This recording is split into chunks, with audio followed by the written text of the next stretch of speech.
Home Office figures released this morning show that nearly 37,000 people crossed the English Channel in small boats in 2024, the second highest on record, and an increase of 25% on last year.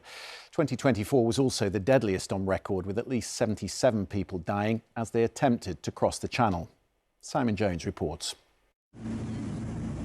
The boats have been getting bigger, with more and more people dangerously packed onto them, risking their lives in the world's busiest shipping lane with the goal of reaching the UK. This was Christmas Day, when more than 450 migrants made the crossing. To see that many people, they was sitting all round the edge, all down for the middle. They had their feet, some of them dragging in the water. So it was massively overloaded. And we actually stopped our engines and sort of sat in that position, just watching that, just to make sure that nothing, had sort of gone wrong, because that was in the middle of the shipping lane as well. In 2024, a total of 36,816 people reached the UK on small boats. That represents an increase of 25% on 2023, though it's a fall of 20% on 2022. The mantra of the Conservative government, stopping the boats, has been replaced by the Labour government with a promise to smash the gangs organising the crossings. Labour has accused the Conservatives of leaving an appalling legacy of broken border security. The Tories say that Labour's decision to scrap the plan to send some asylum seekers to Rwanda means there is no effective deterrent to bring numbers down. Last year was the deadliest on record for crossings. The French authorities say more than 75 people lost their lives.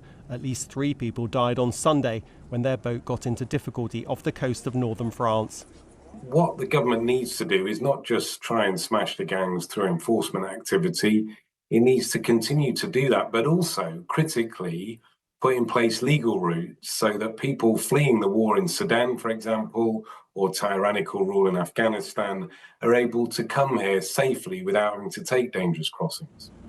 The numbers making the journeys this way across the Channel are far smaller than legal migration figures. The Home Office said, "We all want to end dangerous small boat crossings, which threaten lives and undermine our border security." Simon Jones, BBC News. Well, our political correspondent Helen Catt is with me in the studio. It's always been the debate, hasn't it, whether you need more than just smash the gangs, whether a deterrent or these legal routes will be required. And these figures will add pressure on the government. It will, yes, and this has been a problem for a number of years, and it got real political bite when Rishi Sunak made that promise to stop the boats. Now, numbers did go down in 2023, but last year he had to concede that he had failed to do that. There is a particular sting in these figures, though, for the current government, and that is that in the 6 months since they've been in power, the numbers are up on the same 6 months the year before. Now, the Tories are looking at that, and Chris Philp, the Shadow Home Secretary, is saying Labour has lost control of the borders, that it was a catastrophic mistake to scrap the Rwanda deterrent. A Home Office source said, well, look, it was the Tory government that let criminal gangs take hold of the borders, and point to the rise from a few hundred boats in 2018 to the tens of thousands that we're seeing now. But it's also worth remembering that for all the political talk, there are things that impact the numbers which are completely out of any politician's control. Things like the weather, for example. The last crossings this year happened on the 29th of December, before, of course, we saw the wet and windy conditions that we're seeing today. Yes, it changed dramatically, didn't it? Helen Catt, thank you very much.